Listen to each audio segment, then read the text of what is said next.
É isso, nós vamos continuar a série de entrevistas com os candidatos que disputam o segundo turno das eleições, Débora. Hoje, a nossa conversa é com o atual prefeito de Belo Horizonte, o candidato à reeleição pelo PSD, Fouad Noman. Candidato, seja muito bem-vindo a esta entrevista. Parabéns pelo desempenho no primeiro turno. E agora o senhor tem que correr novamente, né? A minha pergunta, já começo com a seguinte pergunta, prefeito. O que o senhor pretende fazer como prefeito, se ganhar a chance de governar por mais 4 anos, que ainda não conseguiu fazer e por que não conseguiu fazer? Boa tarde para o senhor. Boa tarde, é um prazer muito grande estar aqui, Débora. Eu quero dizer que nós temos feito muitas obras, né? Algumas dessas obras muito relevantes, muito importantes, ainda não estão prontas. Eu preciso concluir essas obras. Mas, para o próximo ano, nós temos alguns desafios muito grandes. Primeiro deles, Belo Horizonte tem um anel rodoviário que é, na realidade, uma grande avenida da cidade, mas que transporta todo o trânsito que vem do sul, do sudeste, para o norte e o centro-oeste. Muitos caminhões. E é o lugar que mais mata a gente, o lugar que mais tem acidente. Nós temos um projeto para recuperar 7 viadutos, que são os pontos de estrangulamento, além de operar o anel para que ele possa ficar com um nível de serviço de melhor qualidade. Não fizemos por quê? Primeiro, ele é um anel que é do DENIT, não é de Belo Horizonte. Segundo, nós conseguimos recursos do PAC para fazer os projetos, mas mesmo assim a gente achou que não dava certo. Então o que eu fiz? Eu pedi ao governo federal que transferisse o anel para Belo Horizonte. E o processo está bem adiantado. Ainda não foi feito em função da lei eleitoral que não permite essa transferência. Então esse é um ponto fundamental. Segundo ponto, eu preciso de transformar o antigo aeroporto Carlos Prates num bairro novo, moderno. Para lá nós temos 3 fases. Primeiro, fazer um grande parque. Esse parque já está bem avançada a obra. Segundo, equipamentos públicos. Postos de saúde, UPAs e escolas infantis e fundamentais. As obras já começaram, mas estão bem no início ainda está em terraplenagem. E o terceiro ponto, que é o ponto mais relevante, são a construção de 4.500 moradias populares lá naquele local. Nós estamos fazendo um acordo ainda com o Ministério da Gestão para acertar o projeto e eu espero que o ano que vem também está bem adiantado a documentação, também esperando a lei eleitoral terminar e a gente poder assinar esse convênio logo o ano que vem para poder começar a obra. Nós temos feito um trabalho importante dos corredores de Belo Horizonte na chamada mobilidade urbana. Na Avenida Cristiano Machado, nós temos 3, 4 viadutos, um já está bem avançado e os outros 3 ainda precisam de começar. Um já começou os primeiros trabalhos, mas ainda está distante. Precisamos começar esses viadutos e é uma obra que é extremamente relevante porque ela reduz em mais de 20 minutos o tempo de deslocamento do trabalhador. Outro corredor importante é o corredor da Avenida Amazonas, que é a chegada de São Paulo para Belo Horizonte.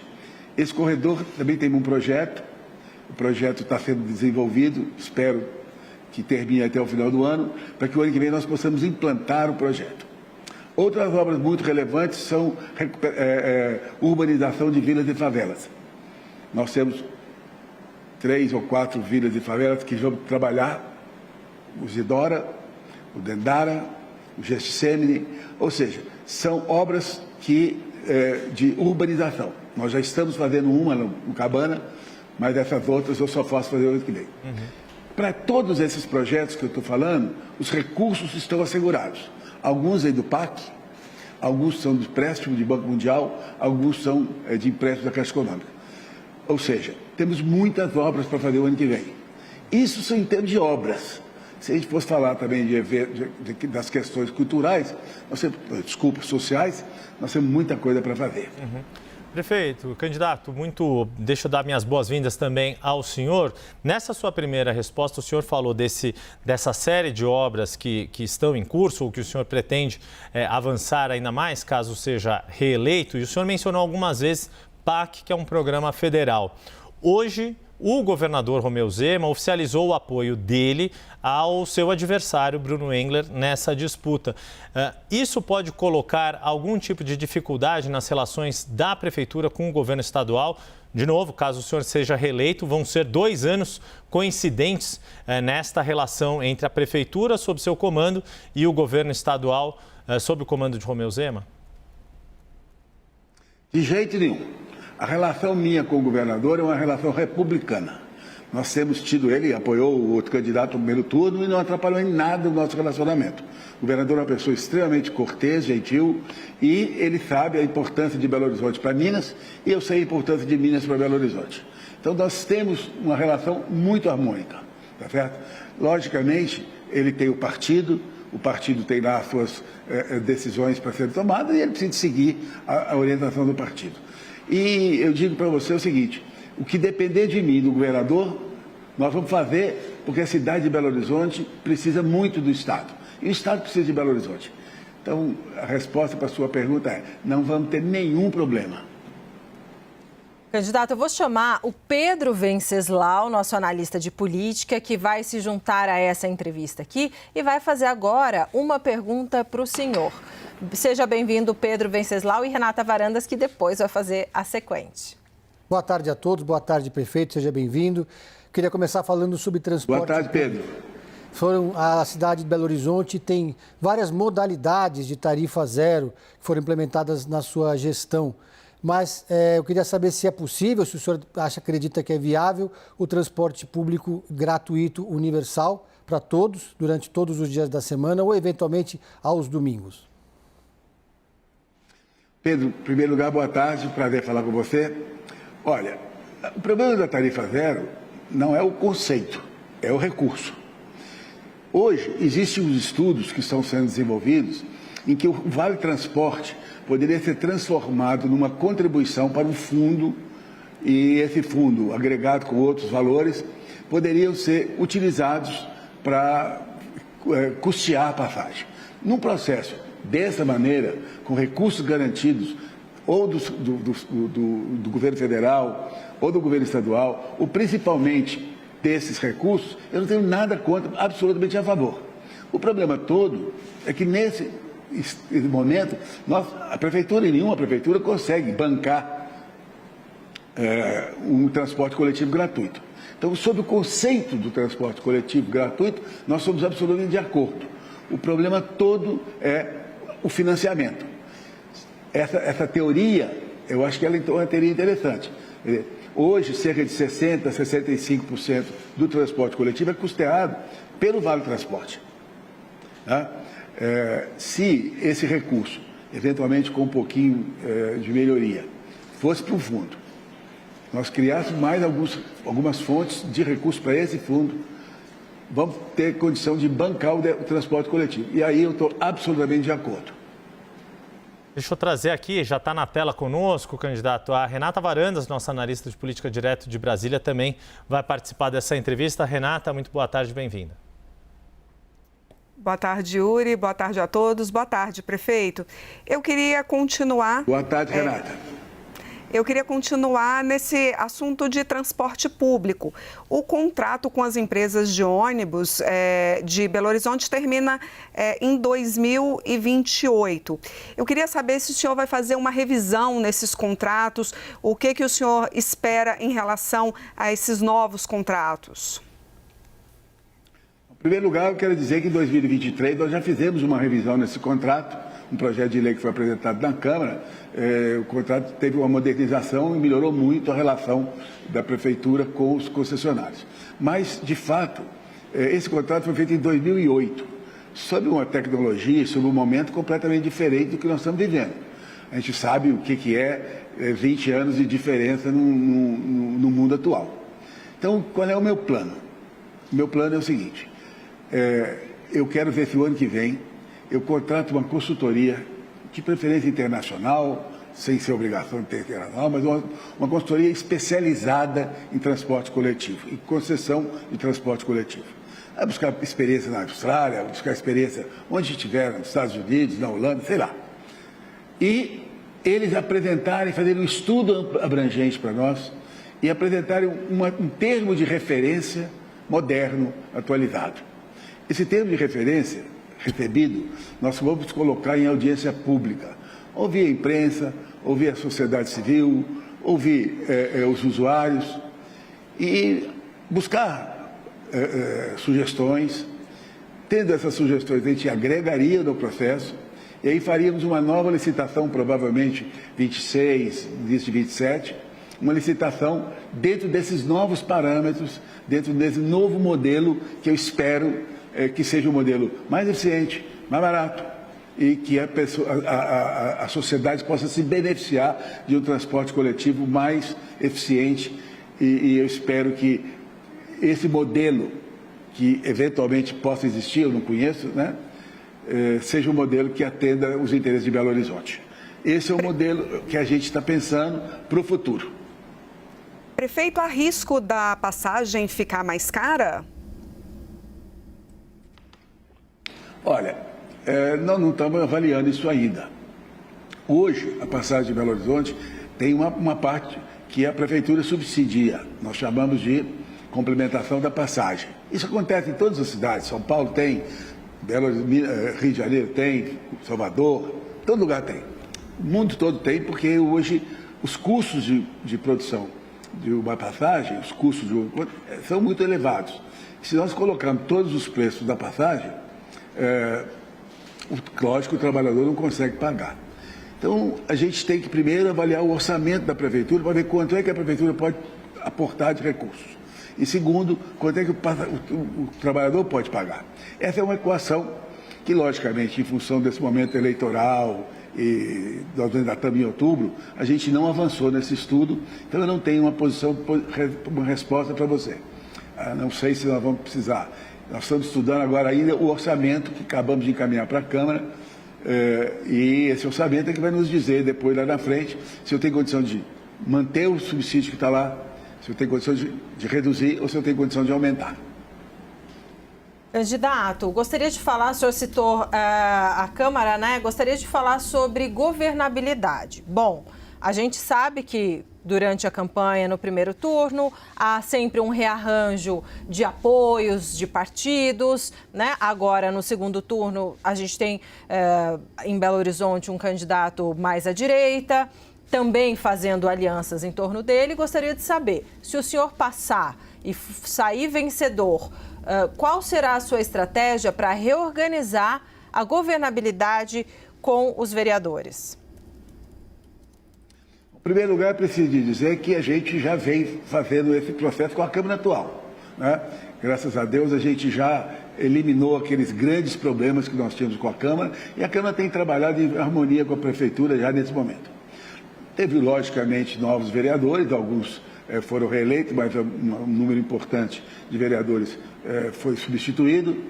Nosso candidato a vice-prefeito, ele é hoje um vereador, é vice-presidente da Câmara, e ele já está providenciando uma conversa, uma articulação com os novos vereadores para entender quais são as tendências, o que é que eles estão buscando, porque para nós o que interessa é uma Câmara que trabalhe por Belo Horizonte. Eu não quero uma Câmara submissa à Prefeitura, como eu também não quero uma Câmara que crie algum tipo de obstáculo para a Prefeitura. Eu gostaria que a Câmara trabalhasse como nós vemos trabalhando hoje, harmonicamente, buscando encontrar soluções para a cidade. Melhorando os projetos que a gente apresenta, dando sugestões, criando novos projetos, sem conflitos. Nós vivemos o passado aí, há uns 2 anos atrás, 1 ano e tanto atrás, muito conflituoso, e foi muito ruim para a cidade. Eu não quero repetir isso. E acho que a única maneira de fazer isso é procurando agora os vereadores, entendendo cada um deles, os grupos, os blocos que vão ser feitos, porque com certeza serão feitos, entendendo as suas ideologias, entendendo os seus compromissos com os seus partidos e com os seus eleitores, para que a gente possa juntos construir uma cidade muito melhor. E eu acho que nós não vamos ter problema de governabilidade com essa nova Câmara, pelo que eu já vi, pelo que eu já conversei com alguns deles. Me parece um grupo muito dedicado e muito interessado em trabalhar pela cidade de Belo Horizonte. Candidato, Yuri, deixa eu só complementar aqui essa resposta com mais uma pergunta, candidato. O senhor pretende, se eleito, fazer uma reforma no seu secretariado, priorizando a nova aliança com a Câmara, ou seja, fazendo o que chamamos de um governo de coalizão, né, contemplando os partidos aliados no seu secretariado? Olha, o ano passado eu apresentei uma proposta de reforma administrativa da Prefeitura, tendo em vista algumas deficiências que nós já temos aqui. Por exemplo, nós temos um problema hoje de uma secretaria, que é uma subsecretaria de combate à fome. Ela está muito espremida dentro da Secretaria de Assistência Social, o que está nos impedindo de fazer um grande programa de combate à fome, até de orçamento. Nós temos uma dificuldade, por exemplo, na parte de organização, porque a parte administrativa está pulverizada em algumas secretarias. Então, eu já tinha apresentado esse projeto lá atrás, mas esse projeto acabou não avançando na Câmara dos Vereadores. Eu quero sim apresentar uma proposta o mais rápido que eu puder, se eu for eleito. Eu ainda quero ver se apresenta esse ano ainda, e se for possível, esse projeto já ser aprovado esse ano, nós teremos então uma nova configuração do secretariado, das secretarias, da estrutura, da infraestrutura. E aí nós vamos ter que buscar pessoas para preencher esses cargos. Alguns secretários que estão atual poderão ser substituídos, é natural que isso aconteça, alguns vão permanecer e nós vamos buscar parceiros. Todas as pessoas que vêm para a Prefeitura, elas de certo modo são indicadas, né? Ou por partidos, ou por pessoas. E se alguns partidos tiverem interesse de nos ajudar com quadros adequados, efetivos, eu receberei com prazer. A única coisa que eu vejo é que o profissional que vier, ele não venha porque foi indicado, ele venha porque tem um currículo adequado, enquadre-se no processo que a gente quer, faça uma entrevista adequada e se mostre com condições de exercer aquele cargo.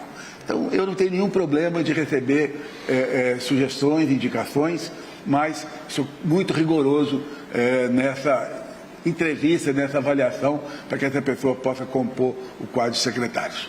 Nessa mesma toada que a Débora nos coloca, candidato, o senhor nesse segundo turno recebeu apoio não só dos candidatos dos partidos da esquerda, mas das próprias bancadas de partidos como PT, PDT, Rede e outros. O senhor cogita ter esses partidos participando do seu governo em um eventual segundo mandato, com secretarias, com indicações de cargos? E mais, o quanto esta aliança de segundo turno em torno do seu nome já pode ser uma construção para uma candidatura ao governo do estado do PSD, seja do senador Rodrigo Pacheco, seja do ministro Alexandre Silveira, dos nomes que o PSD tem para fazer essa disputa aliado ao governo federal do presidente Lula? Bom, em primeiro lugar, eu quero dizer que esse governo atual já tem gente de partido da esquerda. Nós até pouco tempo tínhamos uma secretária de Assistência Social que era filiada ao PT. Nós temos o presidente da unidade de moradia, que é da Rede. Temos o secretário de Relações Institucionais, também, que é um profissional da Rede. Temos pessoas da esquerda, que para mim, como eu disse naquele primeiro bloco, eles dizem o seguinte: para mim importa é a competência. Agora, nenhum desses apoios foi condicionado a cargos. Isso é muito importante. Isso foi um movimento voluntário das pessoas mais progressistas que perceberam que nós tínhamos, naquele momento, 3 candidatos com potencial de ir para o segundo turno, 2 da direita e eu, que sou um centro, né? E eles então perceberam que a esquerda não ia colocar ninguém especificamente no segundo turno e que era preciso salvar esse nome, e fizeram um movimento favorável para que a minha candidatura pudesse ser impulsionada, o que de fato aconteceu, e eu acabei chegando no segundo turno. Eu então quero dizer, eu não represento a esquerda, não represento a direita, eu represento o centro progressista. E o centro progressista apoia a direita, apoia a esquerda, porque para mim Belo Horizonte é uma cidade única, não importa a ideologia das pessoas, eu trabalho para eles. Com relação à candidatura do PSD para 2026, com certeza todas as prefeituras, toda a eleição de 2024 terá um reflexo claro em 2026. Agora, Pedro, nós não sabemos ainda quem são os candidatos, nós não sabemos ainda como que os partidos vão se posicionar, e eu, logicamente, se for reeleito, vou apoiar o candidato do meu partido. Pedro. Prefeito, o presidente Lula tem uma simpatia muito grande pelo senhor, ainda antes do primeiro turno, na pré-campanha, sempre que foi a Belo Horizonte, apesar do PT já ter um pré-candidato, fez questão de estar com o senhor presencialmente. Tem uma obra do PAC importante, que é o anel rodoviário, que vai receber recursos do governo federal, mas no segundo turno o senhor não tem feito campanha colado na imagem do ex-presidente, ele não tem aparecido no seu horário eleitoral e também não incluiu Belo Horizonte na agenda da campanha no segundo turno. Por quê, prefeito? O presidente Lula mais atrapalha do que ajuda, já que o senhor já recebeu naturalmente a adesão dos eleitores mais de esquerda de Belo Horizonte? Não, em primeiro lugar, eu também quero dizer que tenho uma simpatia muito grande pelo presidente Lula. Ele sempre foi muito correto comigo e muito correto com Belo Horizonte, isso que é o mais importante. Quando eu apoiei o presidente Lula no segundo turno da eleição presidencial, nós não fizemos nenhum acordo eleitoral para me favorecer. Tanto é que eles estabeleceram o candidato, eu respeitei e fiz isso. O que eu gosto, o que eu preciso do presidente Lula, na realidade, não é o apoio eleitoral dele, porque eu não quero transformar Belo Horizonte numa polarização. Nós temos um candidato que só fala em Bolsonaro, Bolsonaro, Bolsonaro. Eu não vou fazer uma outra campanha falando num outro oponente do Bolsonaro, porque eu vou nacionalizar essa eleição e Belo Horizonte não precisa. O problema de Belo Horizonte é ônibus, o problema de Belo Horizonte é enchente, o problema de Belo Horizonte é buraco na rua, o problema de Belo Horizonte é morador de rua. Eu preciso tratar desses assuntos. Para esses assuntos, quem pode me ajudar é o presidente Lula. Pode me ajudar com recursos do PAC, pode me ajudar com apoio da Secretaria de Saúde, do Ministério da Saúde, pode me ajudar com apoio do Ministério da Gestão. Então, esse é o apoio que eu preciso do presidente Lula. Ele vir aqui, eu teria muito prazer em recebê-lo, sem nenhum problema. Como eu disse, gosto dele também. Tenho vontade de dar um suspensório de presente para ele, porque ele toda vez que vem fala do meu suspensório. E eu quero dizer que, na realidade, a presença dele seria muito bem-vinda. Mas ele tem outros compromissos com outros candidatos e eu espero, terminada a eleição, se eu for bem-sucedido, eu vou lá a Brasília, se for o caso, ou ele vem cá, eu vou agradecer ele por esses recursos. Gente, 600 milhões para Minha Casa Minha Vida, 600 milhões, 300 milhões para ônibus, mais 150 milhões para vilas e favelas. Ou seja, é muito dinheiro que o governo federal está transferindo para Belo Horizonte. Isso é a obra dele. Então, eu tenho que ter por ele um respeito e uma simpatia. Mas, na eleição, eu tenho meu padrinho. E os meus padrinhos são as minhas obras. É elas que têm me trouxeram para o segundo turno e eu espero me levar para a vitória. Renata Varandas. Candidato, em relação a essa transferência de votos que o senhor conseguiu, a gente olha nas pesquisas, o senhor teve uma transferência de votos muito expressiva dos outros 3 candidatos, né, que não entraram aí no segundo turno. A que se deve essa transferência de votos tão expressiva? O senhor falou que o senhor representa o centro progressista, é por aí? Olha, o que acontece é que nós temos hoje uma situação muito transparente. O outro candidato é um candidato com muito pouca experiência. É um candidato que nunca exerceu nenhum cargo público, a não ser o cargo de deputado. É um deputado que é ausente, né? Ele não participa muito das suas sessões, ele já faltou quase 50% das sessões desse período. Ele é um jovem que ainda não tem experiência. Eu acho que essas coisas, quando a gente compara, eu tenho 55 anos de experiência na administração pública, já passei pelos diversos gabinetes de Brasília, de Minas, de Belo Horizonte, até mesmo fora do Brasil, e eu já mostrei, eu fiz, eu já tenho obras para apresentar, eu estou fazendo obras, eu tenho projeto para as outras obras, minhas propostas estão todas elas planejadas e com orçamento preparado e pronto. Então, quando você compara os 2 candidatos, eu acho que é uma diferença muito grande entre a minha experiência e a experiência do meu concorrente. Sem, logicamente, desmerecê-lo, é um jovem, talentoso, eu acho que pode no futuro ter um futuro brilhante, mas nesse momento a comparação é ruim para ele. E eu acho que isso é que acabou levando à transferência de votos. Quer dizer, as pessoas olham e falam, um extremista de direita, sem experiência, e um centro progressista com muita experiência. Onde eu fico? E é isso que eu acho que trouxe a transferência de votos. Candidato, vamos falar sobre os seus projetos para a educação, né? Entre as suas propostas estão aumentar as vagas tanto no ensino parcial quanto no ensino integral. O senhor diz que para suas propostas já há recursos reservados. Gostaria que o senhor explicasse, então, como é que é esse plano, quanto de dinheiro está reservado, e qual o período para colocar em prática, para tirar do papel, da promessa, o número de vagas que o senhor promete? Em primeiro lugar, nós estamos estabelecendo a construção de novas unidades, tanto de escolas de ensino infantil, que nós aqui chamamos de EMEIs, como de ensino fundamental. Já começamos, algumas já começaram, como eu disse no início, são obras que ainda estão no terraplenagem, mas são recursos garantidos.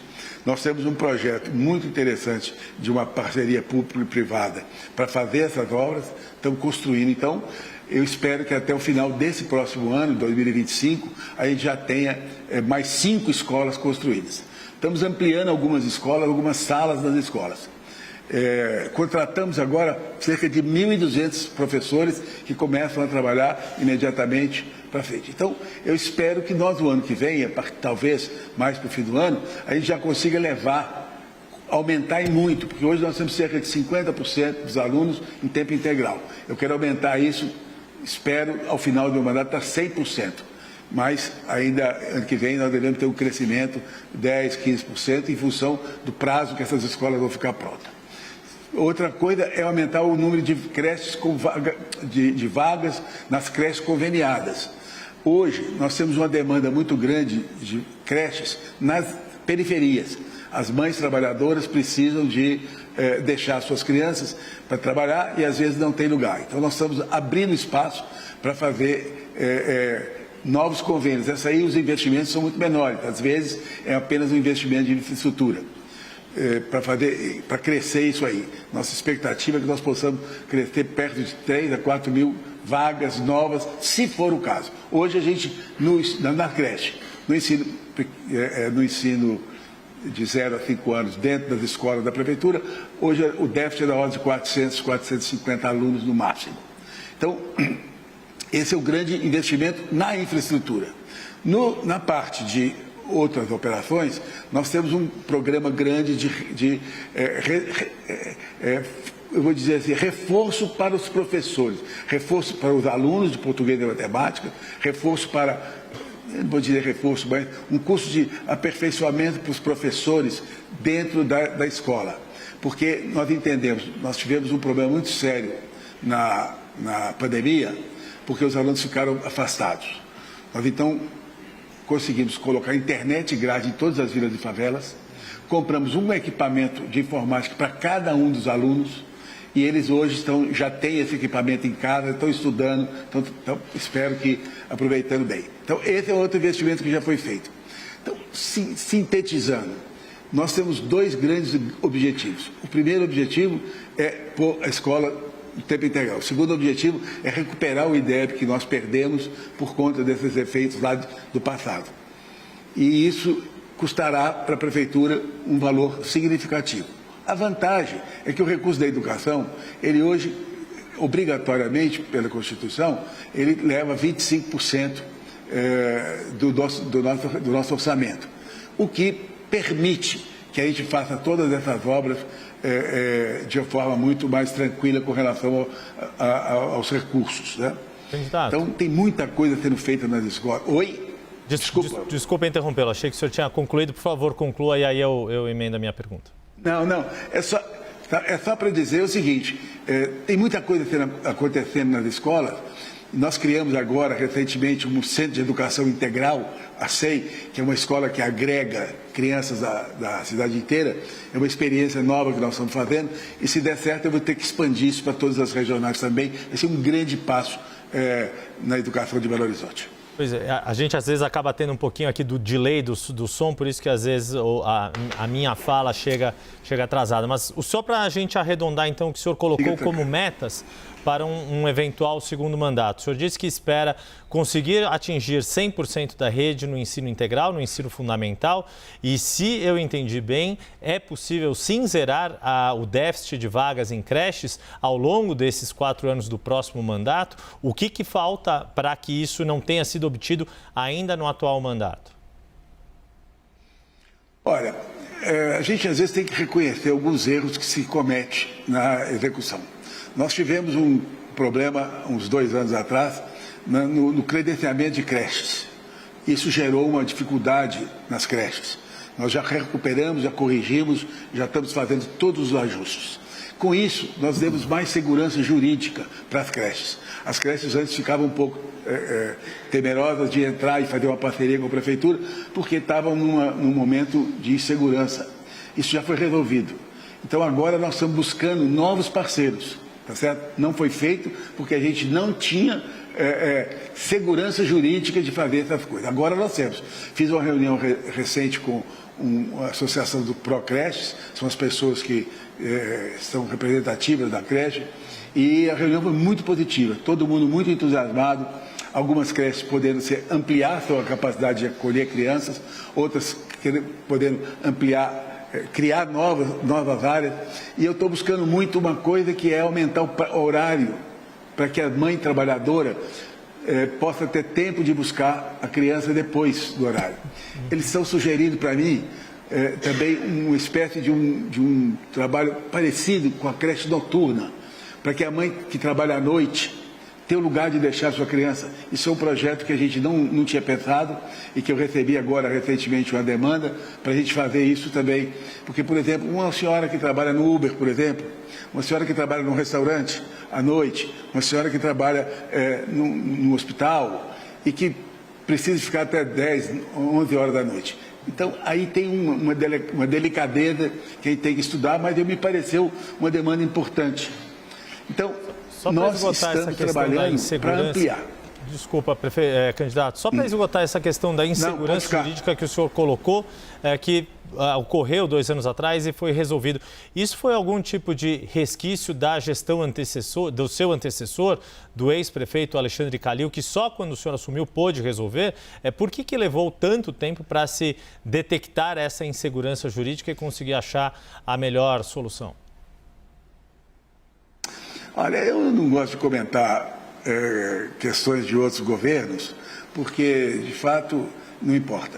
Importa é que, de fato, a nossa Secretaria de Educação ficou um pouco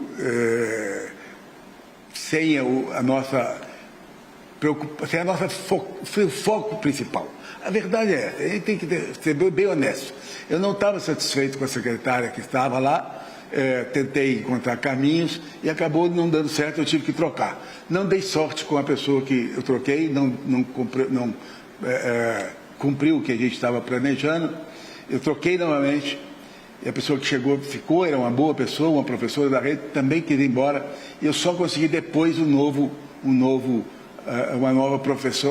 profissional para lá. Então eu acho que ali houve um problema nosso mesmo, tanto do prefeito, que não escolheu adequadamente a secretária, como dos secretários que não cumpriram exatamente o que o prefeito precisava e pedia. Então a gente tem que ser muito honesto nessas coisas, tá certo? Eu acho que o erro aconteceu. Eu já fiz o meia-culpa junto com as creches e hoje eu tenho certeza que as creches estão muito satisfeitas com o que nós fizemos. Pedro Venceslau. Prefeito, ontem o seu adversário, Bruno Engler, aqui na Sabatina, defendeu que as câmeras corporais no uniforme dos agentes da Guarda Civil Metropolitana devem ser apenas para aqueles que decidirem utilizar, né? Eu queria saber qual a sua leitura sobre as câmeras corporais e se o senhor defende que o modelo deve ser o liga e desliga, na qual o policial decide se vai ligar ou desligar, ou se deve ser no modo ininterrupto, como defende o Ministério da Justiça e Segurança Pública, que, aliás, condicionou liberar verbas do Fundo Nacional de Segurança Pública para cidades e estados que utilizarem esse modelo de câmera que não se desliga pelo acionamento do policial. Olha, eu acho que a Câmara é, na realidade, uma segurança para o próprio policial, né? Porque muitas vezes o policial tem que tomar alguma atitude, tem que agir de alguma forma, e isso deixa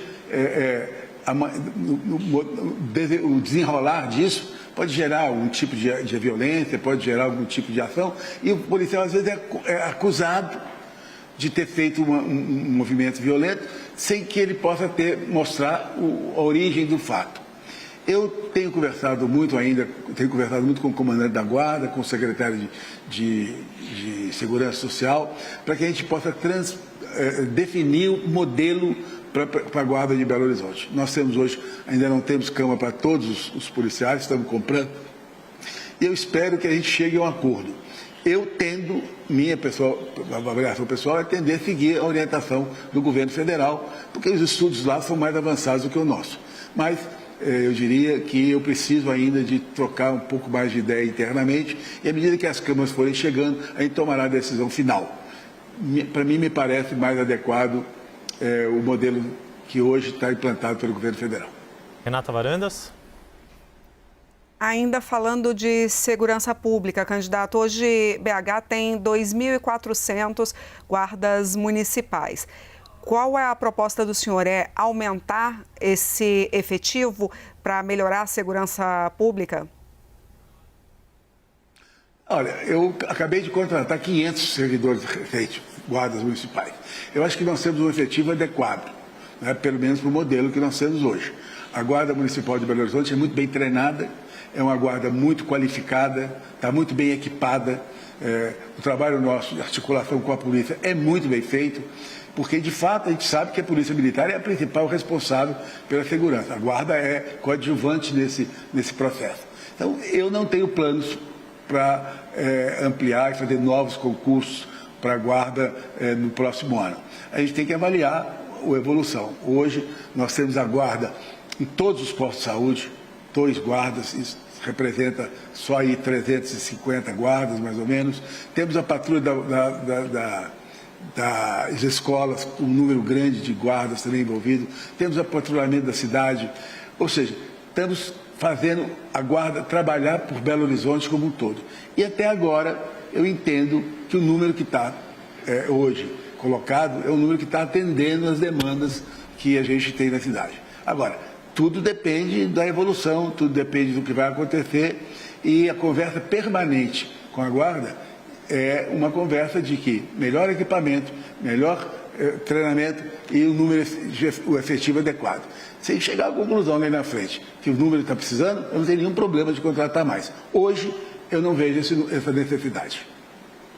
Candidato, vamos falar um pouco agora sobre as suas propostas para a área da saúde. E eu já aproveito e emendo perguntando sobre a questão da sua saúde especificamente. No início da campanha, o senhor descobriu um câncer, foi lutando contra ele, né? Aparentemente, parece que recebeu aí uma excelente notícia dos médicos de que terminou a quimioterapia. Conta pra gente essa situação e como isso te sensibilizou também para influenciou nas suas propostas, na sua visão, para quem depende do serviço público. Em primeiro lugar, a minha saúde, graças a Deus, está boa. Eu já fui liberado de todo o tratamento quimioterápico. Agora é o acompanhamento mais suave, né? E foi um período mais difícil, foi um período que eu tinha campanha, tinha prefeitura e tinha problema da saúde para cuidar. E isso, de fato, me sensibilizou muito. Eu fiz essa semana, agora, uma visita a todos os hospitais do SUS de Belo Horizonte. E fiquei impressionado com alguns problemas que nós temos, principalmente com a questão do câncer. A pessoa procura um posto de saúde, o médico de alguma forma identifica o câncer, ou pelo menos uma possibilidade, e aí começa uma dificuldade muito grande para fazer o exame, para fazer a cirurgia, se for o caso, para fazer o tratamento. E quando você vai num plano de saúde, você tem lá na mesma hora, no meu caso, eu cheguei numa quinta-feira no hospital, o médico fez o primeiro exame, ninguém sabia de câncer, na sexta-feira fizemos o PET, identificou o câncer. No sábado eu operei, Na semana seguinte eu comecei o tratamento, 4 meses depois eu estou curado. Um paciente do SUS, se acontecesse a mesma coisa, ele ainda não tinha sido feito o exame. Isso tem que acabar. Eu fui hoje no hospital, que é referência de câncer, e ele me falou exatamente isso. O problema nosso não é o tratamento, o problema é o acesso. E isso depende muito de uma relação muito produtiva da prefeitura, dos hospitais, dos postos de saúde, das UPAs. Então, eu não posso admitir que uma pessoa que tem um plano de saúde é melhor tratada do que uma pessoa do SUS. O SUS é nosso patrimônio. O SUS talvez seja o maior programa de saúde do mundo. Eu não posso fazer isso. Então, nós vamos mudar completamente o processo. Fizemos agora um acordo com o hospital da Escola de Ciências Médicas, um hospital só de câncer, para que tenha exatamente isso que eu falei. Identificou, vai para o hospital. Lá faz o exame, lá faz a cirurgia, se for o caso, lá começa o tratamento. Tudo integral no tempo real. Fizemos hoje conversa com o Hospital Mário Pena, que também é um hospital referência de câncer. Vamos fazer a mesma coisa lá dentro. Então, só para dizer uma questão que você levantou com relação ao câncer. Está ruim o sistema de Belo Horizonte do tratamento de câncer. Nós vamos mudar completamente para que as pessoas possam ter um tratamento mais rápido. Nessa área da saúde ainda... Com relação à saúde... Pois não. Por favor. Sim. Não, pode continuar. Eu ia mudar de assunto. Eu queria continuar ainda nessa área da saúde, porque, claro, a questão do câncer e esse acesso, como o senhor disse, é essa demora, né, entre a pessoa conseguir ser diagnosticada e efetivamente iniciar o tratamento, muitas vezes pode fazer toda a diferença para quem depende do atendimento público. Mas há também uma questão de déficit ali de especialidades, das mais variadas especialidades. O senhor mencionou que é preciso aumentar esse acesso, seja na questão de um tratamento complexo como o câncer, mas também a gente nota a demanda das pessoas de melhorar o acesso para demais especialidades. Quais são as propostas efetivas que o senhor tem para que isso, de fato, aumente esse acesso, acelere o prazo entre uma primeira consulta da pessoa e o tratamento adequado que ela precisa nas mais variadas demandas? E qual é a meta que o senhor consegue assumir caso seja reeleito para um segundo mandato? Em primeiro lugar, preciso dizer que Belo Horizonte hoje é a cidade do Brasil que mais investe na saúde. Enquanto a média nacional é de R$ 1.022 por habitante, Belo Horizonte investe R$ 2.000 por habitante. Belo Horizonte está reformando todos os postos de saúde. Belo Horizonte contratou mais de 940 médicos, 3.400 profissionais, que é o número maior nos últimos 10 anos. Belo Horizonte tem mais médicos por habitante do que São Paulo e Rio de Janeiro. Belo Horizonte hoje é reconhecido pela frente dos prefeitos como a cidade de melhor acesso. Agora, a resposta para a sua pergunta é: está bom, está resolvido? Não, tem muita coisa para fazer. E saúde não é com conversa que a gente resolve, conversa com investimentos. E o que nós estamos fazendo é investimentos. Por isso que eu quero ampliar a rede de postos de saúde, eu quero ampliar a rede de UPAs, eu quero fazer esses convênios com os hospitais mais de referência, todos eles do SUS, para que nós possamos criar isso. Se você considerar, do ano passado, do meu mandato, desses 2 anos e 6 meses, nós já fizemos 96 mil cirurgias eletivas. Ah, mas ainda tem um déficit de 28 mil. Tem, porque à medida que você vai no médico, o médico faz um exame e define uma cirurgia, essa pessoa está na fila novamente. Eu posso ter tirado uma aqui, entrou 2, 3, 4. E o que nós estamos fazendo é um esforço integrado, junto com a rede de hospitais do SUS, e esse foi o trabalho que eu fiz essas 2 semanas, conversando com os hospitais, para que a gente possa ampliar a capacidade de cirurgias eletivas nos horários de menor pressão dentro dos hospitais. E os exames, os profissionais da saúde, a minha preocupação com os médicos é o seguinte: como eu disse, eu contratei 941 médicos. Agora, eles entram na prefeitura e vão embora 1, 2, 3 lá na frente. Isso me chama muita atenção, porque o turnover dos médicos é grande. Eu avaliei com o nosso secretário de saúde, conversando, que eu acho que falta um pouco de incentivo para eles permanecerem. Então, eu estou trabalhando junto para a gente construir, para o ano que vem, um programa de incentivo para a permanência dos médicos. Uma carreira mais sólida, uma carreira mais consolidada, uma possibilidade de criar condições para que eles possam se especializar, trabalhar na prefeitura, fazendo um curso de qualificação, de especialização, aumentando a vaga para essas especialidades que os médicos buscam, ou seja, criar condições para segurar o médico em Belo Horizonte, porque não adianta fazer concurso todo mês e eles entrarem e outros saírem. Então, eu digo para você o seguinte, nós estamos fazendo um grande esforço de investimento na saúde, mas também de melhoria do relacionamento com os profissionais. Graças a Deus, Belo Horizonte tem talvez os melhores profissionais de saúde que trabalharam de forma intensa nos últimos grandes desafios que a saúde teve na pandemia e na epidemia, e eu tenho que valorizar muito esses profissionais. Pago eles acima da média, em dia, não tem nenhum problema, e eu acho que se a gente conseguir ampliar a parte da infraestrutura, contratar mais profissionais e segurar esses profissionais, nós vamos ter um resultado muito positivo nos próximos anos na saúde de Belo Horizonte. Pedro Venceslau. Prefeito, eu queria que o senhor explicasse para a gente o que aconteceu na sua relação com o prefeito Alexandre Calil. O senhor foi eleito em 2020, vice dele, mas ele apoiou seu adversário no primeiro turno. O que houve? Pedro,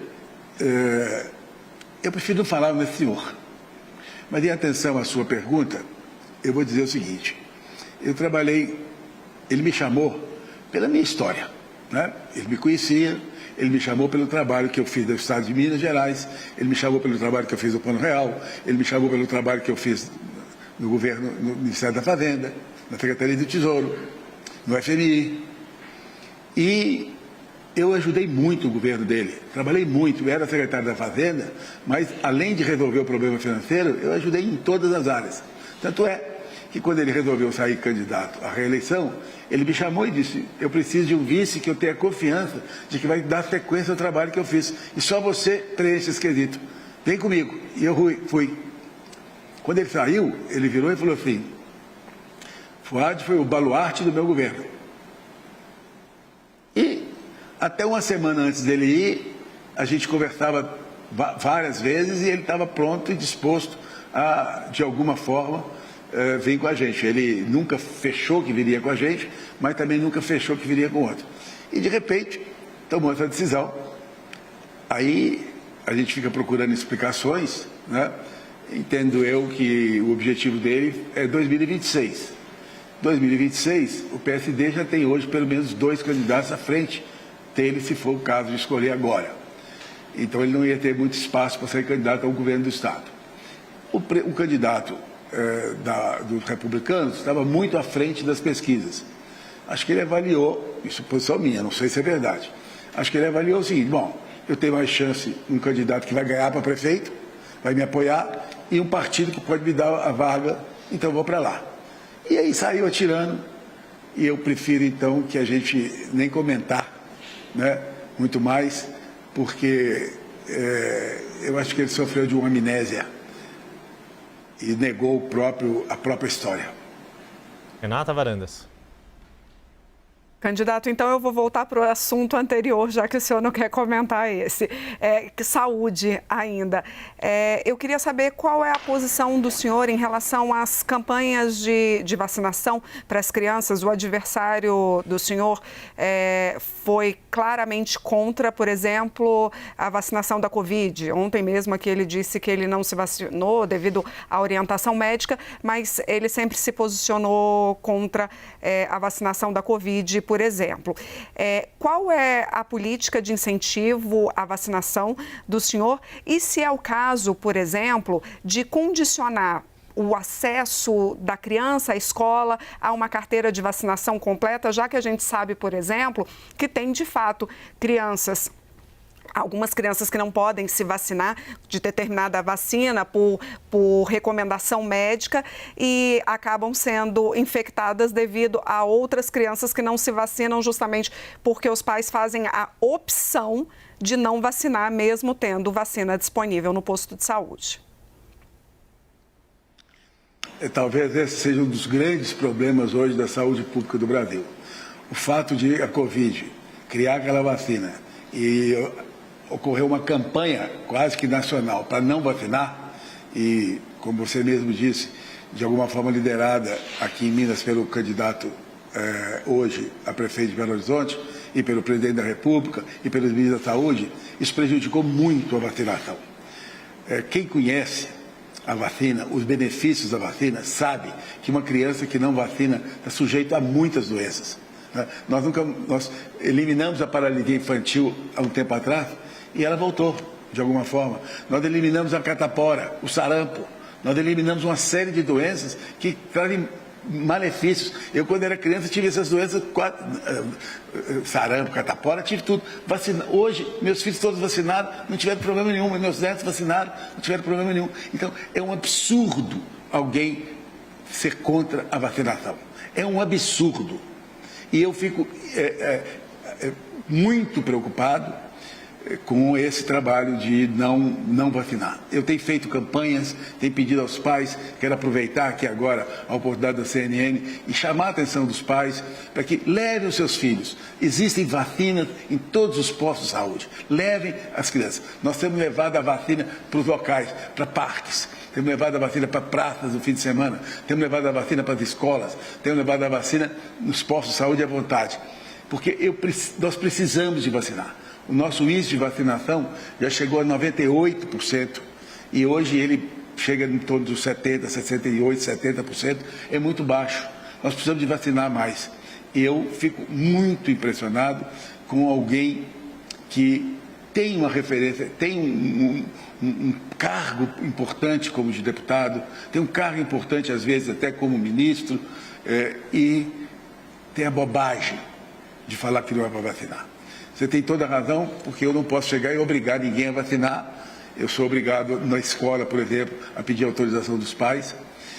Mas a gente tem sido bem sucedido nessa questão. O nível nosso de vacinação aumentou muito depois que nós fizemos esse processo. Ainda está baixo, ainda não é o número ideal, mas eu digo assim, campanhas de vacinação nós estamos fazendo permanentemente e insistindo muito nas escolas, pedindo aos pais, pedindo às mães que autorizem a vacina. E nós temos agora a vacina de dengue para as crianças, para os jovens e adolescentes, temos a vacina da Covid, temos a vacina para tudo, está tudo disponível, não falta vacina, logicamente para os grupos que foram definidos como prioritários, e a gente às vezes fica com a vacina na geladeira, esperando um braço, e esse braço não aparece. É duro, é difícil, é preciso que o nosso candidato modifique seu pensamento. Ele pode até não tomar por uma decisão pessoal, mas não tenta convencer as pessoas a não tomar, não. Incentive as crianças a tomar, porque isso faz muita diferença na vida de uma criança. Candidato, considerando que essa entrevista, está sendo transmitida para todo o Brasil, e também para que o próprio cidadão de Belo Horizonte saiba como o senhor pensa sobre as questões nacionais, eu gostaria de te perguntar sobre 2026, candidato. O senhor é do PSD, partido do presidente da legenda Gilberto Kassab, que é um entusiasta de uma eventual candidatura em 2026 à presidência da República do governador de São Paulo, Tarcísio de Freitas. Te pergunto, o senhor apoiaria uma eventual candidatura de Tarcísio de Freitas para a presidência da República? Bom, em primeiro lugar, eu acho que está muito cedo para a gente falar em apoio a candidato para 2026. Nós estamos precisando de apoio agora para prefeito no segundo turno. O voto que eu estou buscando agora é de prefeito. O partido, o PSD, é um partido muito liberal. É um partido que permite que cada um dos seus membros adote a posição que ele entender mais adequado para sua posição, sua cidade, sua articulação. Então, quando eu resolvi apoiar o presidente Lula no segundo turno, eu consultei o presidente Kassab. Falei, presidente, olha, estamos com essa hipótese aqui, o que o senhor acha? E ele falou, olha, Ford, é uma decisão sua, pessoal, você escolhe, se for para Belo Horizonte, bom, você vai. Se você achar que não é, não vai. Fique à vontade. Eu acho que a mesma coisa vai acontecer no eventual 2026. Quer dizer, se for bom para Belo Horizonte, eu vou apoiar. Quem for o melhor candidato que vai ajudar Belo Horizonte, eu vou apoiar. Agora, para mim, o importante é Belo Horizonte. O presidente da República é muito importante para o Brasil. Nós temos que ter segurança de ter um presidente, um estadista, uma pessoa que vá governar em prol do benefício da cidade, do país. Agora, o apoio nosso, ele vai, no meu caso específico como prefeito, eu vou olhar muito o meu partido, mas vou olhar muito o interesse de Belo Horizonte.